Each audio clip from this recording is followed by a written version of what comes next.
Hello students, क्या हाल चाल। तो आज हम लोग क्लास 9 फिजिक्स का 4th चैप्टर शुरू करने वाले हैं। बहुत ही महत्वपूर्ण चैप्टर।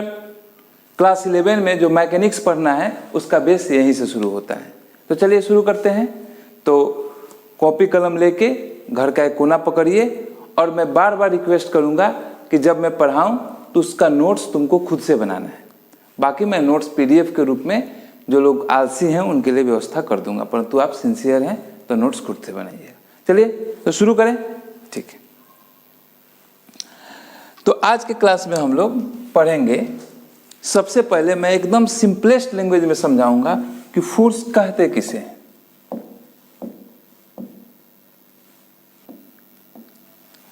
तो सबसे पहले हम लोग सीखेंगे कि फोर्स कहते किसे हैं।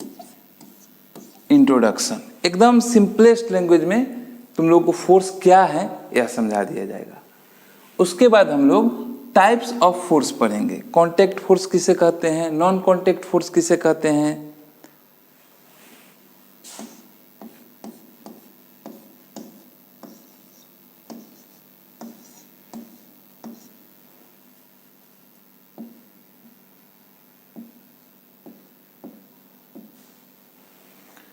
उसके बाद हम लोग इस चैप्टर का जो सबसे महत्वपूर्ण भाग है फ्री बॉडी डायग्राम बनाना सीखेंगे। देखो, अगर तुमको फ्री बॉडी डायग्राम बनाने आ जाएगा तो फोर्स से रिलेटेड जितने भी न्यूमेरिकल हैं काफ़ी आसानी से तुम बना लोगे। तो सबसे लास्ट में हम लोग फ्री बॉडी डायग्राम बनाना सीखेंगे।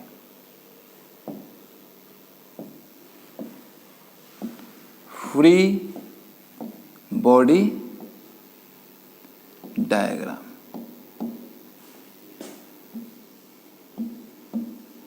शॉर्ट में FBD नाम सुने हो।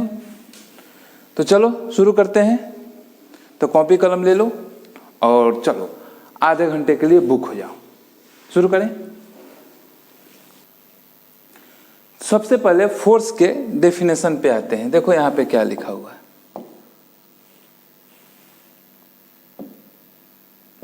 लिखा है a force is a push और pull upon an object resulting from the interaction of the body with another body. चलो मैं इसको एकदम सिंपल लैंग्वेज में समझाता हूँ। डेफिनेशन बाद में नोट करना, पहले समझो। देखो, जब हम किसी चीज को धक्का देते हैं या खींचते हैं, अंग्रेजी में उसको कहा जाता है पुश या पुल, धक्का देना या खींचना। उसी को फिजिक्स के लैंग्वेज में हम लोग कहते हैं फोर्स लगाना। जैसे तुम बैट से बॉल को मारे, इसी को फिजिक्स में कहा जाएगा कि आपने बॉल पे बैट से फोर्स अप्लाई किया। या फिर तुम मान के चलो, इस पेन को मैं नीचे से ऊपर उठाता हूं, नीचे से ऊपर उठाता हूं, एक तरह का पुश हुआ, पुल हुआ, ऊपर की तरफ उठाना, पुल हुआ। इसी को फिजिक्स में कहा जाएगा कि यहाँ पे फोर्स लगा है। तो एकदम लेमैन लैंग्वेज में कहा जाए, एकदम साधारण भाषा में कहा जाए तो पुश और पुल जो दो शब्द हैं, पुश एंड पुल, पुश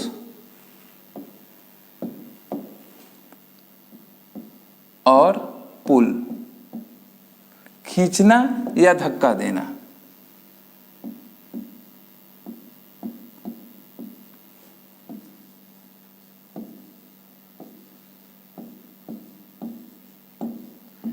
इसी को फिजिक्स के भाषा में कहते हैं फोर्स लगाना। वही यहां पे लिखा है a force is a push और pull. A force is a push और पुल। फोर्स खींचना या धक्का देना होता है जो कि उत्पन्न होता है इंटरेक्शन बिटवीन टू बॉडीज।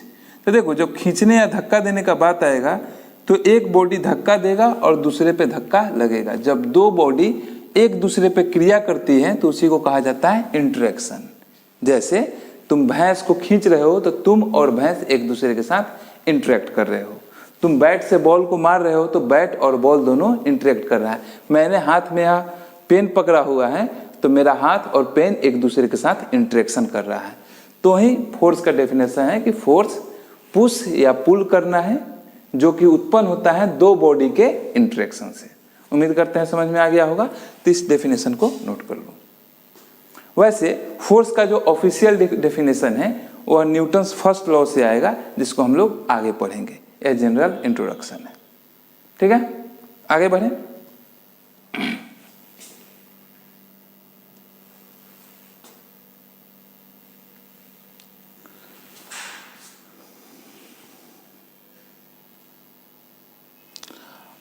अगर तुम ध्यान से देखोगे तो जो भी मूवमेंट हो रहा है तुम्हारे आसपास, कोई भी चीजें चल रही हैं या फिर कोई चीज चलने का प्रयास कर रही है, तो वहां पे कोई खींच रहा होगा, कोई धक्का दे रहा होगा। ध्यान से सोचो, ठीक है। जैसे यहाँ पे यह आदमी इस ब्लॉक को धक्का दे रहा है, तो फिजिक्स के लैंग्वेज में हम लोग कहेंगे कि यह आदमी इस ब्लॉक पे फोर्स अप्लाई कर रहा है, इस दिशा में फोर्स अप्लाई कर रहा है, फोर्स अप्लाई कर रहा है। यह इसको खींच रहा है यानी पुल कर रहा है, तो यह आदमी इस पे फोर्स अप्लाई कर रहा है इस दिशा में। तो force is a push and pull. अब जब भी फोर्स का चर्चा होता है तो वहां पे दो ऑब्जेक्ट इन्वॉल्व होते हैं। एक तुम्हारा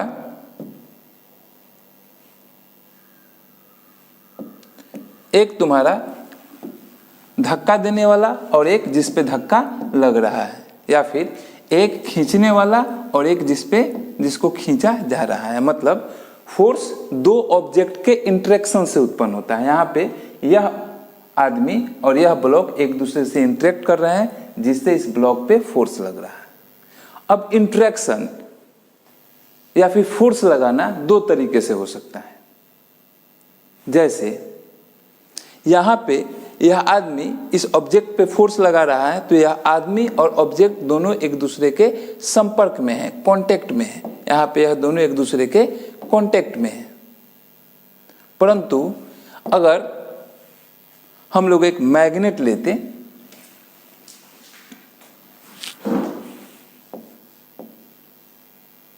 एक मैग्नेट होता और यहाँ पे कोई लोहा का पीस रखा होता, आयरन पीस रखा होता,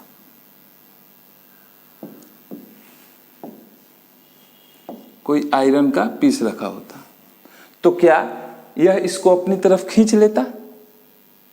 एक मैं चुंबक लूं और यहाँ पे एक लोहा का टुकड़ा लूं, दोनों को करीब रख दूं, तो क्या लोहा का टुकड़ा चुंबक लोहे के टुकड़े को अपनी तरफ खींच लेगा? कहोगे हाँ, जरूर खींच लेगा।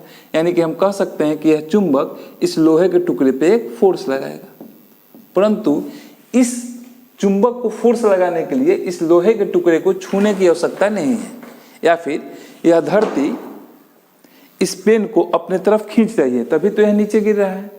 परंतु यहाँ पे जो दोनों ऑब्जेक्ट हैं, धरती और यह पेन, एक दूसरे के संपर्क में नहीं है, एक दूसरे को छू नहीं रहे हैं। मतलब फोर्स छू के लगाया जाता है और कभी कभी फोर्स बिना छुए लगाया जाता है। इस आधार पे फोर्स के दो भाग होते हैं, दो कैटेगरीज होती हैं। एक को हम लोग कहते हैं कांटेक्ट फोर्स और दूसरे को कहते हैं नॉन कांटेक्ट फोर्स।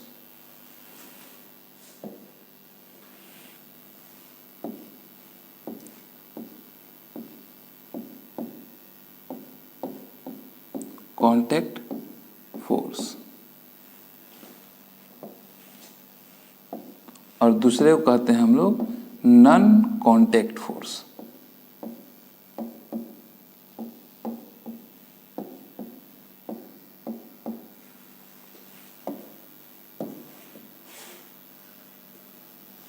जब फोर्स कांटेक्ट से लगे, जैसे कि पीछे एग्जाम्पल में हम लोगों ने देखा ना कि आदमी ब्लॉक को धक्का दे रहा था, या फिर मैं इस पेन को उठा रहा हूं, यहाँ पे फोर्स लगाने के लिए जिस पे फोर्स लग रहा है और जो फोर्स लगा रहा है, दोनों का संपर्क में होना जरूरी है।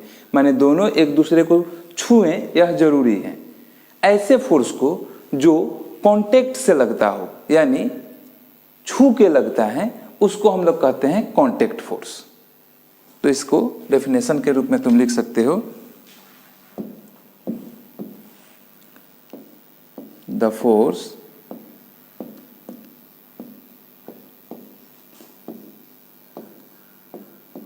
which is applied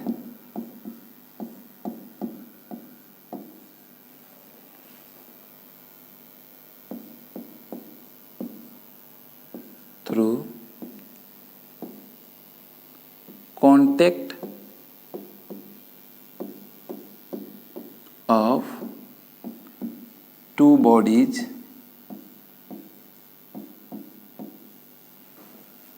called contact force.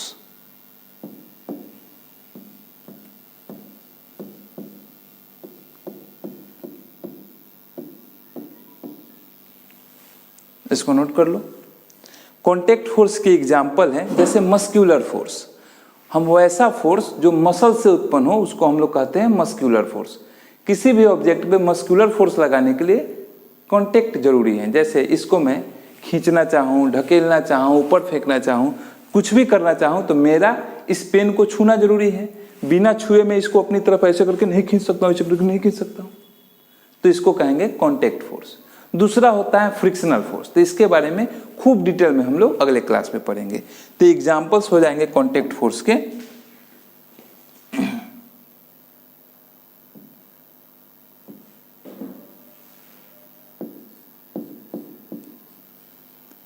Example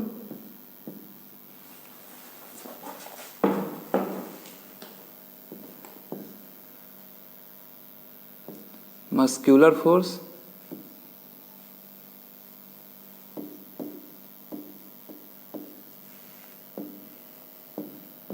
frictional force,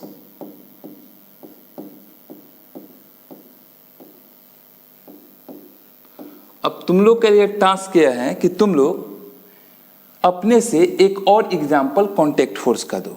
तुम चाहो तो इंटरनेट का इस्तेमाल कर लेना, ठीक है। अब आते हैं नॉन कॉन्टैक्ट फोर्स पे।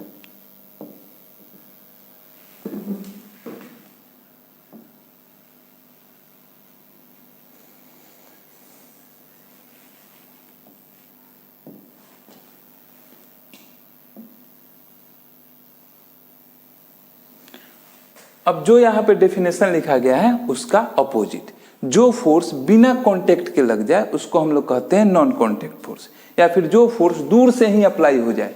दो बॉडी एक दूसरे को दूर से ही अपनी तरफ खींच ले या धक्का दे दे बिना छुए, तो उसको हम लोग कहते हैं नॉन कांटेक्ट फोर्स। जैसे ग्रेविटेशनल फोर्स, धरती किसी ऑब्जेक्ट को अपनी तरफ खींचने के लिए कोई कांटेक्ट की आवश्यकता नहीं है, दूर से ही खींच लेती है। मैग्नेटिक फोर्स, कोई चुंबक है, वह जब फोर्स लगाता है तो कांटेक्ट की आवश्यकता नहीं है, दूर से ही वह लोहे को अपनी तरफ खींच सकता है, ठीक है। तो नॉन कांटेक्ट फोर्स का डेफिनेशन तुम लोग को मैं कहूंगा कि तुम लोग अपने से लिखो, बस इसका अपोजिट लिख लेना है। लिखेंगे the force which can be applied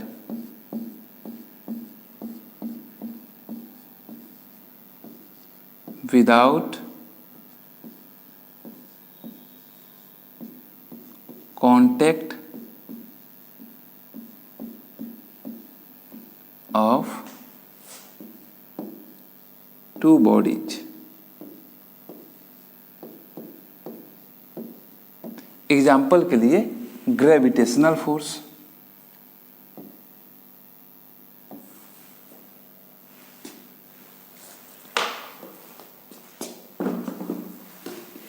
example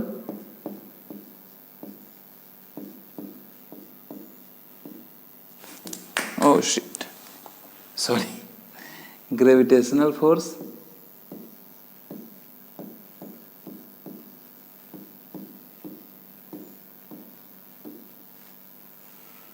दूसरा मैग्नेटिक फोर्स,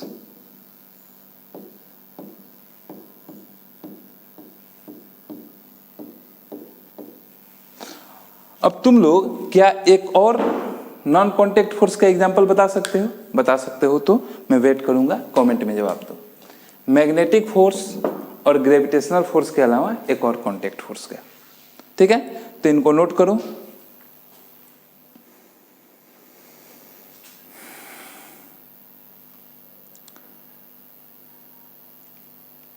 ठीक है, चलिए फोर्स के बारे में कुछ इंपॉर्टेंट बात जान लेते हैं। तो सबसे पहले फोर्स के बारे में जो सबसे महत्वपूर्ण बात है वह है यह एक वेक्टर क्वांटिटी है। तुम लोग को मोशन वाले चैप्टर में बताए थे ना, फिजिकल क्वांटिटी दो प्रकार की होती है, एक को हम लोग कहते हैं स्केलर और एक को कहते हैं हम लोग वेक्टर। फिजिकल क्वांटिटी किसे कहते हैं सर? वो वाला क्लास तो हम नहीं देखे थे। देखो, कोई भी चीज जिसको हम लोग माप सकते हैं उसको हम लोग कहते हैं physical quantity. Anything which can be measured is called physical quantity. जैसे लेंथ, लंबाई माप सकते हैं, फिजिकल क्वांटिटी है। जैसे टेम्परेचर, दो प्रकार की होती है physical quantity, fundamental physical quantity and derived physical quantity. अगर तुम लोगों ने नहीं देखा है तो चले जाओ प्ले लिस्ट में, वहाँ पे तुम्हारा वीडियो होगा मोशन 01 यूनिट एंड डायमेंशन पे, देख लो, बहुत महत्वपूर्ण है। कम से कम फिजिक्स पढ़ने के लिए यूनिट और डायमेंशन आना बहुत जरूरी है। खैर, हम लोग आते हैं, हम लोगों ने पढ़ा था कि फिजिकल क्वांटिटीज, ये हमेशा लाल क्यों आ जाता है, आई जस्ट हेट रेड।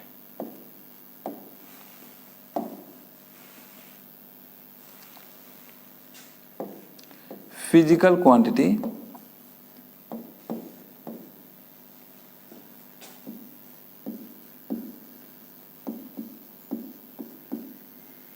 दो प्रकार की होती है, एक को हम लोग कहते हैं वेक्टर और दूसरे को हम लोग कहते हैं स्केलर। वह फिजिकल क्वांटिटी जिसमें डायरेक्शन की आवश्यकता नहीं हो, यानी हम जिसको बताने के लिए सिर्फ उसका मैग्नीट्यूड बता दें, डायरेक्शन बताने की आवश्यकता नहीं हो, उसको हम लोग कहते हैं स्केलर फिजिकल क्वांटिटी। जैसे कि टेम्परेचर, किसी बॉडी का टेम्परेचर बताना है तो हम सिंपल लिख देते हैं 30 डिग्री सेल्सियस या फिर 40 डिग्री सेल्सियस या 150 को हम लोग कहते हैं स्केलर फिजिकल क्वांटिटी। एग्जाम्पल अभी बताए, टेम्परेचर, इलेक्ट्रिक करंट, ऐसे भी चीज। परंतु वेक्टर क्वांटिटीज वे फिजिकल क्वांटिटी होती हैं जिनको बताने के लिए उनका डायरेक्शन और मैग्नीट्यूड दोनों ही इंपॉर्टेंट होता है। जैसे अभी हम लोग जो फोर्स पढ़ रहे हैं, जब भी हम लोग फोर्स लिखेंगे तो कहेंगे कि 10 न्यूटन, और इतना ही लिख के काम नहीं चलेगा, साथ में लिखना होगा किस डायरेक्शन में। डायरेक्शन अलग अलग से बताया जाता है, कोई कहेगा ईस्टवर्ड या फिर कोई कह देगा 30 डिग्री फ्रॉम एक्स एक्सिस। इस तरह से किसी न किसी प्रकार से डायरेक्शन बताने की आवश्यकता होती है, उसको हम लोग कहते हैं vector quantity. Sir vector quantity को पहचाने कैसे? देखो, पहचानने के लिए कोई शॉर्टकट है नहीं। कुछ वेक्टर क्वांटिटी को तुमको याद रखना होगा कि ए क्वांटिटी वेक्टर होती है और फलाना फलाना क्वांटिटी स्केलर होती है। जैसे डिस्प्लेसमेंट हम लोग पढ़े थे मोशन वाले चैप्टर में, वह एक वेक्टर क्वांटिटी है डिस्प्लेसमेंट। यानी जब भी डिस्प्लेसमेंट लिखोगे तो मैग्नीट्यूड और डायरेक्शन दोनों लिखोगे। जैसे हम लोगों ने पढ़ा था वेलोसिटी, यह एक वेक्टर क्वांटिटी थी। हम लोगों ने पढ़ा था एक्सीलरेशन,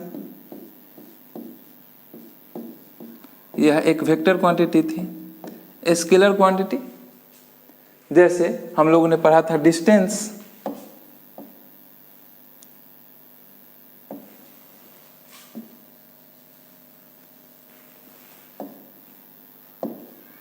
हम लोगों ने पढ़ा था डिस्टेंस, यह एक स्केलर क्वांटिटी थी। किसी को याद है तो डिस्टेंस का डेफिनेशन बताओगे? स्पीड हम लोगों ने पढ़ा था, स्केलर क्वांटिटी। उसी प्रकार से फोर्स एक वेक्टर क्वांटिटी है, तो इसको याद रखना है कि force is a vector quantity. Force is a vector quantity. जब भी हम लोग फोर्स का चर्चा करेंगे तो वहां पे हम लोग उसका मैग्नीट्यूड और डायरेक्शन दोनों लिखेंगे। दूसरा यूनिट, ऐसा यूनिट, फोर्स का ऐसा यूनिट होता है न्यूटन।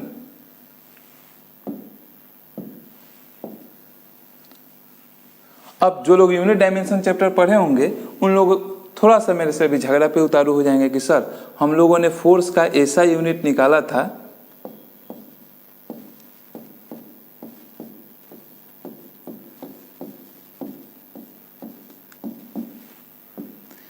केजी मीटर पर सेकेंड स्क्वायर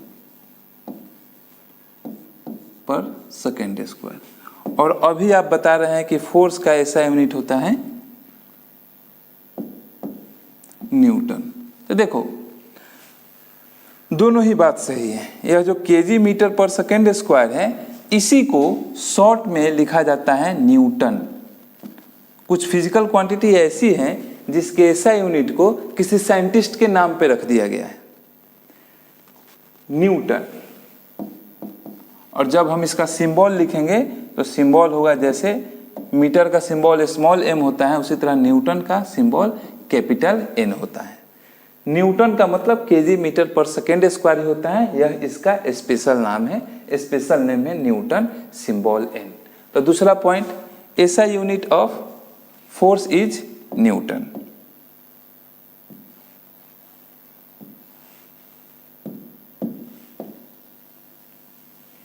और तीसरा,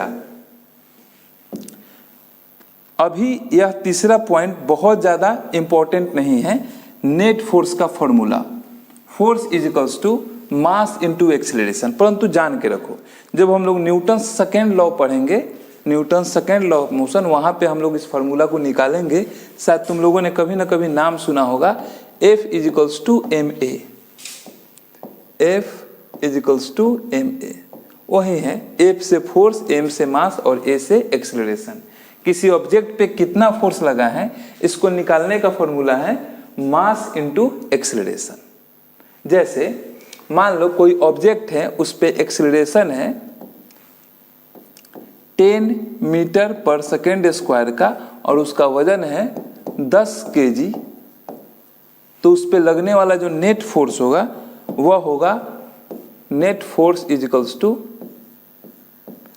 मास गुना एक्सीलरेशन, दैट इज 100 न्यूटन। तो इस फॉर्मूला को नोट कर लो, net force is equals to mass into acceleration. ठीक है, चलो इस फॉर्मूला पे एक सवाल बना के दिखाओगे। क्वेश्चन है,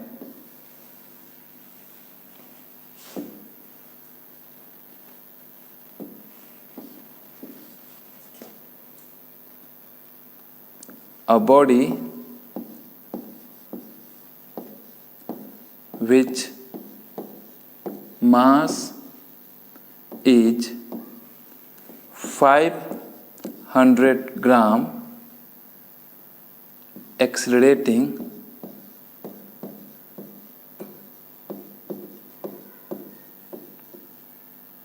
at 5 meter per second square, find net force on it।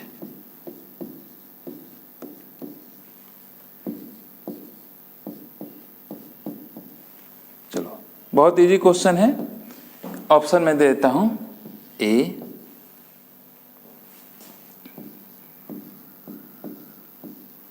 2500 Newton, B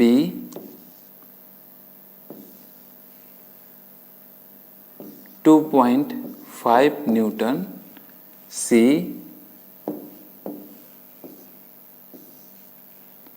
5 Newton and D 8 Newton. चलो तो वीडियो पॉज करो, इसको बना के देखो। तो हम लोग फॉर्मूला यूज करेंगे, net force is equals to mass into acceleration.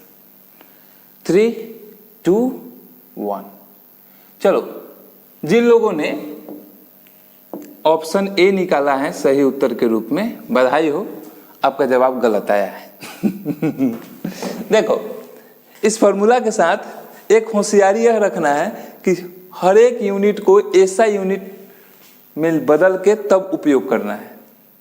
यानी कि इस फॉर्मूला में हम मास को रखेंगे या एक्सीलरेशन को रखेंगे तो ऐसा यूनिट में रखेंगे। यहाँ पे दिया हुआ है मास 500 ग्राम, यहाँ पे मैं बना रहा हूं, मास दिया हुआ है 500 ग्राम, 500 ग्राम मतलब हाफ किलो, 1/2 kg, और एक्सीलरेशन है 5 मीटर पर सेकेंड स्क्वायर। अब यह हो गया ऐसा यूनिट में, यह भी हो गया ऐसा यूनिट में।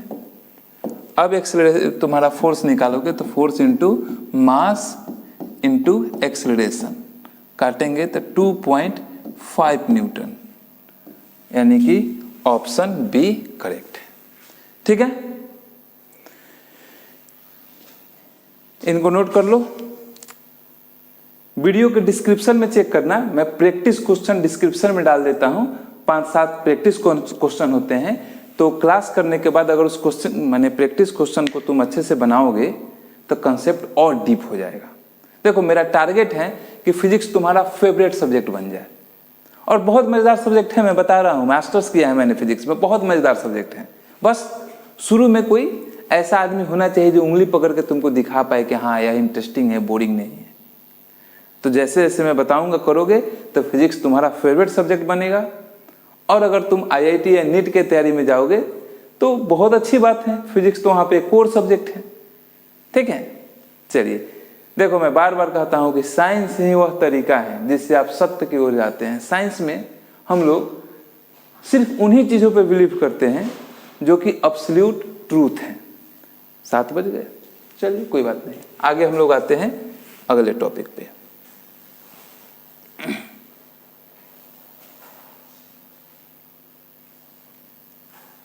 नेक्स्ट है हम लोग का फ्री बॉडी डायग्राम। अगर मैं कहूं कि इस सेशन का सबसे महत्वपूर्ण टॉपिक है तो कोई मतलब अतिशयोक्ति नहीं होगी। कल अलंकार पढ़ रहा था, अतिशयोक्ति अलंकार, यमन अलंकार खैर चलिए, तो अतिशयोक्ति नहीं होगी, क्योंकि अगर तुमको फ्री बॉडी डायग्राम बनाने आ गया तो समझो फोर्स से रिलेटेड न्यूमेरिकल का आधा सवाल तुम्हारा बन गया। और वहीं बनाने नहीं आएगा तो फिर रो दोगे न्यूमेरिकल्स में। चलो एकदम धीरे धीरे समझते हैं। तुम लोग पैरासाइट नहीं तुम लोग पैराशूट से उतरते हुए आदमी को देखे हो? ऐसा एक पैराशूट लगा होता है, पैराशूट से आदमी लटका हुआ होता है।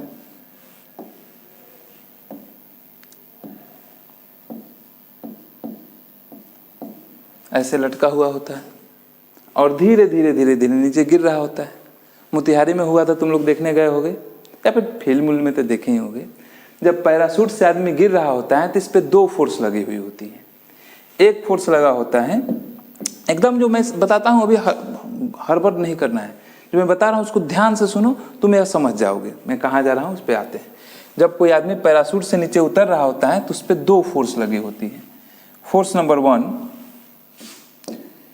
इस पे ग्रेविटेशन का फोर्स, धरती इसको अपने तरफ नीचे की तरफ खींचती है, तो पहला फोर्स लगा रहता है ग्रेविटेशनल फोर्स।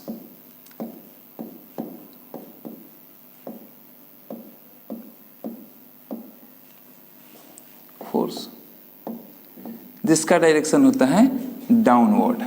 देखो मैंने कहा था ना कि फोर्स एक वेक्टर क्वांटिटी है, तो जब भी लिखेंगे तो इसका डायरेक्शन भी लिखना होगा, तो इस पे डायरेक्शन होता है डाउनवर्ड। और दूसरा फोर्स इस पे लगा हुआ होता है एयर रेसिस्टेंस का। यह जो ऐसे करके इसका जो पैराशूट होता है उस पे हवा ऊपर की तरफ फोर्स लगाती है, इसलिए इस आदमी पे दूसरा फोर्स लगता है एयर रेसिस्टेंस, हवा का प्रतिरोधक फोर्स, एयर रेसिस्टेंस। और इसका डायरेक्शन होता है अपवर्ड।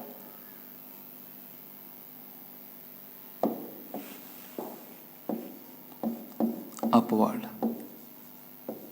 तो यहाँ पे 2 फोर्स लगे हुए हैं इस आदमी पे। फोर्स एक वेक्टर क्वांटिटी है और वेक्टर क्वांटिटी को हम लोग ऐसे एरो हेडेड लाइन से दिखाते हैं, जहां पे यह एरो हेड फोर्स के डायरेक्शन को दिखाता है। और इस एरो का जो लाइन की लंबाई है वह लंबाई बताती है फोर्स का मैग्नीट्यूड। सिंपल लैंग्वेज में कहें तो जो फोर्स छोटा होगा, जिसका मैग्नीट्यूड कम होगा, उसका लाइन छोटा रखेंगे, जो फोर्स बड़ा होगा उसका लाइन बड़ा रखेंगे। और यह एरो हेड फोर्स के डायरेक्शन में दिखाएंगे। अगर फोर्स अपवर्ड लगा हो तो ऐसे दिखाएंगे अपवर्ड फोर्स के लिए, और फोर्स अगर नीचे की तरफ लगा हो डाउनवर्ड डायरेक्शन में तो हम लोग इसको ऐसे लगाएंगे। राइट हैंड साइड की तरफ लगा हुआ है तो इस प्रकार से, और लेफ्ट हैंड साइड की तरफ लगा हुआ है तो इस प्रकार से दिखाएंगे।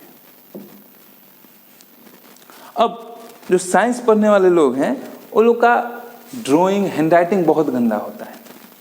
आइंस्टीन का अगर नोटबुक तुम ऑनलाइन देखोगे, तुमको मिल जाएगा, गूगल पे सर्च करोगे, इतना सुंदर उनका हैंडराइटिंग था कि वह लिख के खुद नहीं पढ़ पाते थे।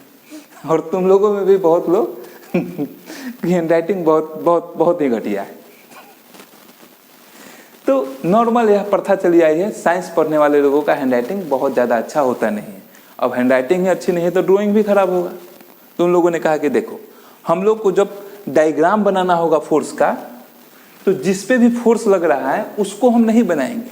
यहाँ पे देखो मैंने कितना सुंदर आदमी बनाया है, इससे सुंदर मैं बना नहीं सकता हूँ। तो ऐसा हम लोग आदमी को, ऑब्जेक्ट को नहीं दिखाएंगे। हम लोग जिस पे फोर्स लगा है उसको पॉइंट से रिप्रेजेंट करेंगे। जैसे यहाँ पे इस पैराशूट से लटके हुए आदमी पे फोर्स लगा हुआ है तो इस आदमी को हम लोग पॉइंट से रिप्रेजेंट करेंगे ऐसे। यह हो गया आदमी। और जो जो फोर्स लगा हुआ है उसको एरो हेड से दिखा देंगे। एक फोर्स लगा हुआ है ग्रेविटी का जो कि डाउनवर्ड है, तो हम ग्रेविटी का फोर्स इस पे लगाएंगे ऐसे एरो हेड से डाउनवर्ड डायरेक्शन में। दूसरा फोर्स लगा हुआ है एयर रेसिस्टेंस का अपवर्ड में, तो हम लोग एयर रेसिस्टेंस अपवर्ड डायरेक्शन में दिखा देंगे। और यह बन गया तुम्हारा फ्री बॉडी डायग्राम इस पैराशूट से लटके हुए आदमी का। और यह न्यूमेरिकल बनाने में बड़ा हेल्प करता है। फिर से मैं रिवाइज कर देता हूं कि फ्री बॉडी डायग्राम के लिए हम लोग क्या क्या करते हैं। सबसे पहले जिस ऑब्जेक्ट पे फोर्स लगा हो उसको पॉइंट से रिप्रेजेंट करो। उसके बाद इस पे जो जो फोर्स लगा हुआ हो उसको एरो हेड वाले लाइन से दिखा दो। जिस दिशा में फोर्स लगा होगा तीर के मुंह का दिशा यानी एरो हेड का दिशा उधर ही रखेंगे। शायद बात समझ में आई है? चलो एक और एग्जांपल से समझते हैं।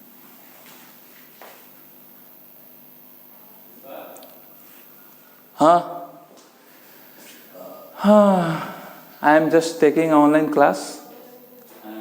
It will take 10 minutes max. ठीक है? नाश्ता करो, आ रहे हैं। लग रहा है लाइट के घर में आए हुए हैं।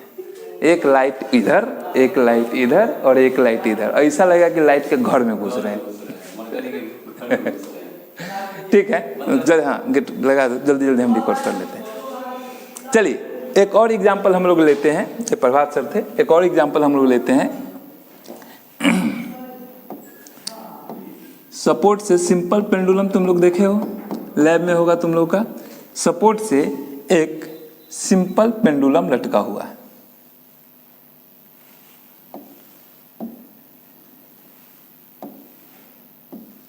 सिंपल पेंडुलम लटका हुआ है।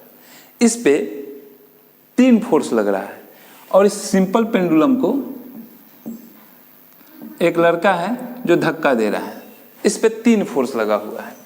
एक फोर्स इसके ग्रेविटी का लगा हुआ है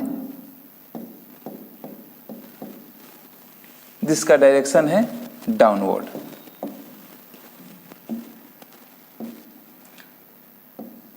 डाउनवर्ड का मतलब होता है नीचे की तरफ। दूसरा फोर्स लगा हुआ है, हाँ भैया माइक वाइक लगा है, रिकॉर्ड कर रहे हैं, कहिए ना। हाँ ठीक। दूसरा फोर्स इस पे लगा हुआ है टेंशन। हाँ इसमें भी टेंशन होता है। रस्सी जिससे कोई चीज लटकता है तो रस्सी अब ऊपर की तरफ ऑब्जेक्ट को खींचती है, या फिर रस्सी अपने खिंचाव का विरोध करती है। जब हम किसी रस्सी को या स्ट्रिंग को दोनों तरफ से खींचते हैं तो रस्सी इस खिंचाव का विरोध करती है, मतलब जिस दिशा में खींचा जा रहा है उसके अपोजिट एक फोर्स लगाती है, उसी को हम लोग टेंशन कहते हैं। तो दूसरा फोर्स लगा हुआ है इस पे टेंशन का, जिसका डायरेक्शन है अपवर्ड। और तीसरा फोर्स यह जो लड़का है इसको दाहिने तरफ ढकेल रहा है, तो थर्ड फोर्स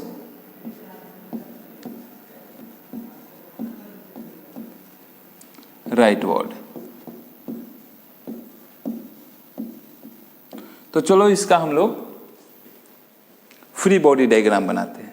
तो स्टेप क्या याद रखना है, जिस ऑब्जेक्ट पे का फ्री बॉडी डायग्राम बनाना है उसको पॉइंट ऑब्जेक्ट से रिप्रेजेंट करते हैं और एरो हेडेड लाइन से, इस तरह के लाइन से हम लोग दिखाएंगे फोर्स को। तो हम लोग को पेंडुलम पे दिखाना है, तो पेंडुलम को पॉइंट ऑब्जेक्ट से दिखा दिए, यह हुआ पेंडुलम। इस पे फोर्स लगा है ग्रेविटी का डाउनवर्ड, तो ग्रेविटी को डाउनवर्ड में दिखा दिए, यह हो गया ग्रेविटी। दूसरा फोर्स टेंशन का लगा हुआ है जो है अपवर्ड डायरेक्शन में, तो हम लोग टेंशन फोर्स को अपवर्ड डायरेक्शन में दिखा दिए, टेंशन। तीसरा, यह लड़का राइटवर्ड धक्का दे रहा है, तो जो तीसरा फोर्स है वह राइटवर्ड डायरेक्शन में होगा, इस प्रकार से। थर्ड फोर्स, देखो थर्ड फोर्स कोई फोर्स नहीं है, मुझे नाम नहीं मिल रहा था क्या फोर्स था, इसलिए मैंने इसको थर्ड फोर्स कहा है। तो शायद तुम लोग को फ्री बॉडी डायग्राम बनाने आ गया है, तो कुछ दे बनाओगे।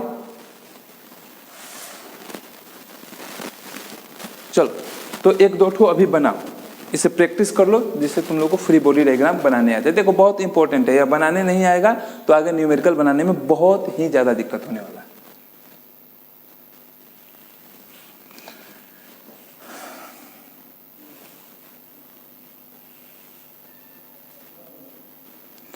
हम लोग एक टेबल लेते हैं, जैसा कि मैंने कहा फिजिक्स पढ़ने वाले लोगों का डायग्राम बहुत सुंदर होता है। तो ये लीजिए मेरा सुंदर सा डायग्राम। टेबल पे रखा हुआ है कोई ब्लॉक, इस ब्लॉक पे दो फोर्स लगे हुए हैं, यह तुम्हारे सवाल में दिया रहेगा कौन कौन से फोर्स लगे हुए हैं, और आगे धीरे धीरे तुम पहचानना भी सीख जाओगे। फोर्स नंबर 1 है इस पे ग्रेविटी का, जिसका मैग्नीट्यूड है 10 न्यूटन और डायरेक्शन है डाउनवर्ड। दूसरा है नॉर्मल रिएक्शन फोर्स,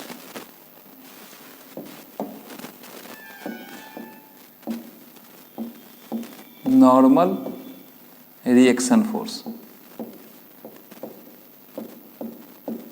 अब नॉर्मल रिएक्शन फोर्स क्या होता है, आगे चलो आगे बताएंगे नॉर्मल रिएक्शन फोर्स क्या होता है, और बताएंगे तुम्हारी आंख फटी फटी रहती, सर ऐसा भी होता है, इस प्रकार का भी होता है, बहुत मजेदार है। नॉर्मल रिएक्शन फोर्स 8 न्यूटन का है और इसका डायरेक्शन है अपवर्ड। अब इसका फ्री बॉडी डायग्राम बनाना है। चलो वीडियो को पॉज करो और अपने से फ्री बॉडी डायग्राम बनाओ, देखते हैं कौन कौन बना पाता है। जो लोग बनाए चाहे तो उसका फोटो खींच के कमेंट में डालो, मैं देखूंगा, मुझे अच्छा लगेगा, मुझे अच्छा लगेगा और तुम सीख भी जाओगे उस बहाने। चलो जो लोग बना लिए हैं अच्छी बात है, देखो कैसे बनाएंगे। नियम याद रखने हैं। नियम क्या है, जिस बॉडी का फ्री बॉडी डायग्राम बनाना है उसको पॉइंट ऑब्जेक्ट से दिखाते हैं, यानी हम उसको पॉइंट से दिखाएंगे। हमको इस ब्लॉक का फ्री बॉडी डायग्राम बनाना है, तो इस ब्लॉक को हम पॉइंट से दिखाएं। और इस पे दो फोर्स लगा हुआ है, एक फोर्स है ग्रेविटी का, एक फोर्स है ग्रेविटी का। तो हम लोग ग्रेविटी की फोर्स को दिखाते हैं।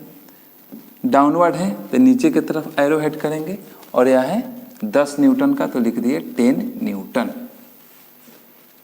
दूसरा है 8 न्यूटन का अपवर्ड, तो दूसरा हम लोग बनाएंगे 8 न्यूटन का अपवर्ड, तो 8 न्यूटन को थोड़ा छोटा बनाएंगे और यह हो गया 8 न्यूटन अपवर्ड। यह आपका बन गया फ्री बॉडी डायग्राम, या फिर शॉर्ट में इसी को कहा जाता है FBD ऑफ ब्लॉक, इस ब्लॉक का FBD। ठीक है,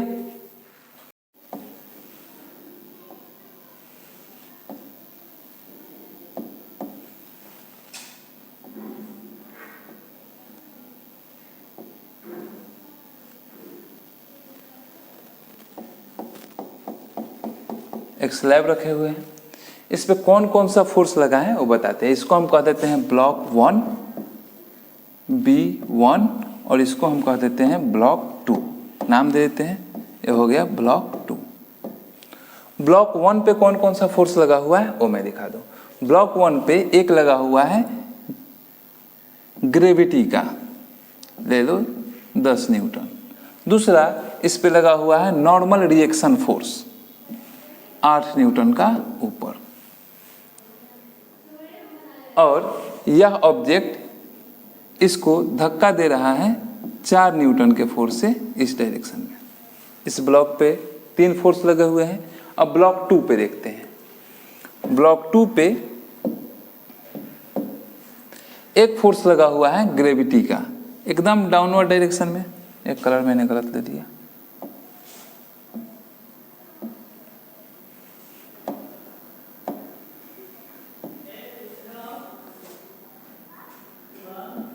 एकदम डाउनवर्ड डायरेक्शन में लगा हुआ है, लेट से 8 न्यूटन का। दूसरा, यह दोनों एक दूसरे के कांटेक्ट में है, तो यहाँ पे नॉर्मल कांटेक्ट फोर्स लगा है इस तरीके से। और तीसरा, फ्रिक्शनल फोर्स लगा हुआ है इस पे 5 न्यूटन का, और ये कह लो 8 न्यूटन का। तो ब्लॉक नंबर 2 पे 1, 2 और 3 फोर्स लगे हुए हैं। सबसे पहले हम बनाना चाहते हैं ब्लॉक 1 का free body diagram. Free body diagram of block 1 कैसे बनाएंगे? वीडियो पॉज करो और अपने से एक जेन्यून ट्राई करो, अपने से एक बनाओ। कठिन नहीं है, अपने से बन जाएगा। बनाओ, नहीं बनेगा तो मैं बनाता हूं। चलिए, जो लोग बना लिए अच्छी बात है, नहीं तो यहाँ पे देखो, हम लोग ब्लॉक 1 का फ्री बॉडी डायग्राम बनाना चाहते हैं। तो हम ब्लॉक 1 को दिखाएंगे एक पॉइंट ऑब्जेक्ट से, और इस पे 3 फोर्स लगा हुआ है। एक फोर्स है 10 न्यूटन का, दूसरा फोर्स है नॉर्मल रिएक्शन फोर्स 8 न्यूटन का, 8 न्यूटन।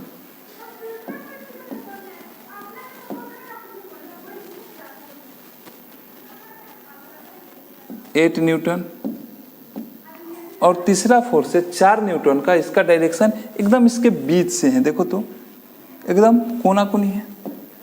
तो इसको हम लोग लगाएंगे इस तरीके से 4 न्यूटन का।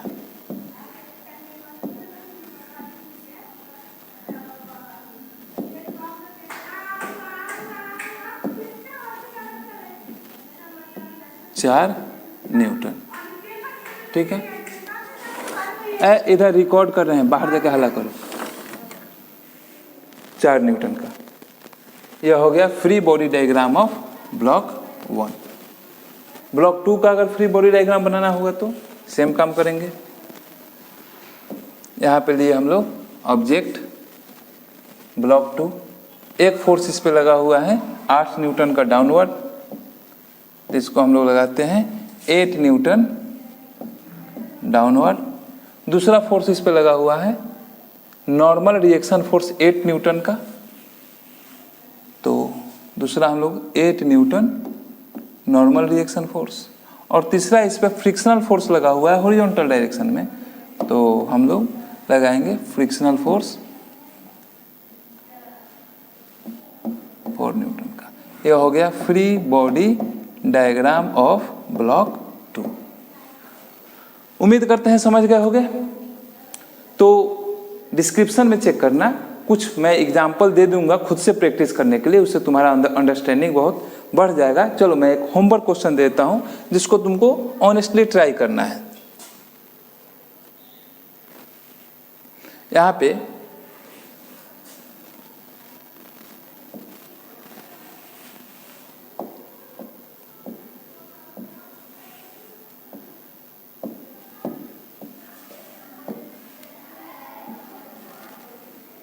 एक बॉक्स लिए,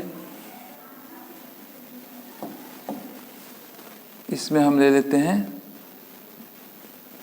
एक स्फीयर। स्फीयर पे एक स्लैब इस तरीके से लगा हुआ है, दूसरा स्लैब इस तरीके से लगा हुआ है। इसको हम कह देते हैं स्फीयर S1, इसको हम कह देते हैं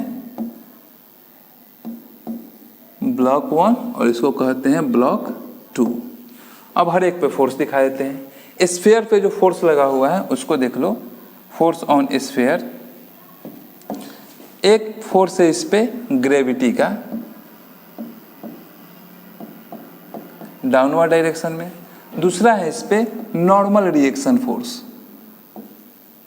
नॉर्मल फोर्स 5 न्यूटन का, दूसरा है यहाँ से इस पे धक्का पड़ रहा है तो एक फोर्स है 4 न्यूटन का, और दूसरा यहाँ से धक्का पड़ रहा है तो यह है 6 न्यूटन का। यह हो गया स्फीयर पे लगने वाले फोर्स। दूसरा ब्लॉक 1 पे लगने वाला फोर्स, तो ब्लॉक 1 पे लगने वाला फोर्स दिखाएं। ब्लॉक 1 पे एक लग रहा है ग्रेविटेशनल फोर्स या डाउनवर्ड डायरेक्शन में, ग्रेविटेशनल लेट से 6 न्यूटन का, दूसरा नॉर्मल कांटेक्ट फोर्स 4 न्यूटन का, और तीसरा फ्रिक्शनल फोर्स। तुमको नाम से मतलब नहीं है, बस देख लो कौन कौन सा फोर्स लग रहा है 4 न्यूटन का। तो इस पे 3 फोर्स लगा है, 4 न्यूटन, यहाँ पे 4 न्यूटन और ग्रेविटी का 6 न्यूटन। चलो B2 को रहने देते हैं। तो तुम्हारा काम यह है, question number 1, make free body diagram of A sphere, B